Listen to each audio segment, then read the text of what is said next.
ফিরে এলাম পরবর্তী সংবাদের দিকে নজর রাখবো। তবে সরকার ইতিমধ্যেই আর্থিকভাবে কৃষকদের সহায়তার জন্য শুরু করে দিয়েছে ধান ক্রয়ের প্রক্রিয়া। আজকে সাবরুমেও সেই কর্মসূচি পরিলক্ষিত। 8ই জানুয়ারি থেকে শুরু হয় সাবরুমে ধান ক্রয়ের প্রক্রিয়া। 23 টাকা দরে ধান কিনে নিয়ে যাচ্ছেন কৃষকদের কাছ থেকে সরকার।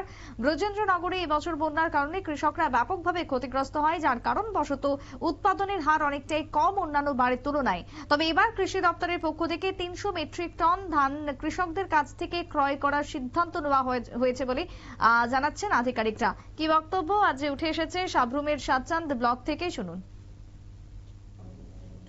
নমস্কার, আমি Manohar Das, superintendent of agriculture, Satchand agri sub division. আমরা সাতচান্দ এগ্রি সাব ডিভিশনের অন্তর্গত ব্রজেন্দ্রনগর স্কুল মাঠে 8 তারিখ থেকে আমরা সরকারিভাবে ফুড ডিপার্টমেন্ট এবং এগ্রিকালচার ডিপার্টমেন্টের যৌথ উদ্যোগে আমরা কৃষকদের কাছ থেকে সরকারি সহায়ক মূল্যে ধান ক্রয় করা শুরু করেছি।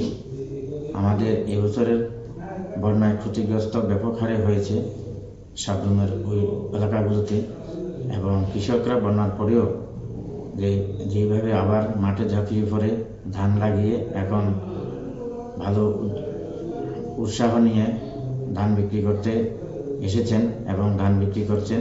আমাদের এবছরের টার্গেট আমরা বন্যায় ক্ষতিগ্রস্ত হওয়ার কারণে একটু কম রেখেছি গতবারের তুলনায়। এবারে আমরা 300 এমটি টার্গেট আমরা ধার্য করে দিয়েছিলাম।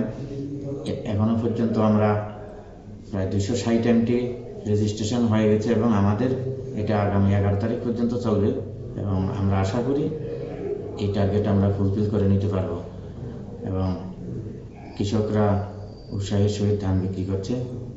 ধন্যবাদ। আপনারা শুনলেন আজকে যে বক্তব্য উঠে এসেছে আধিকারিকের পক্ষ থেকে।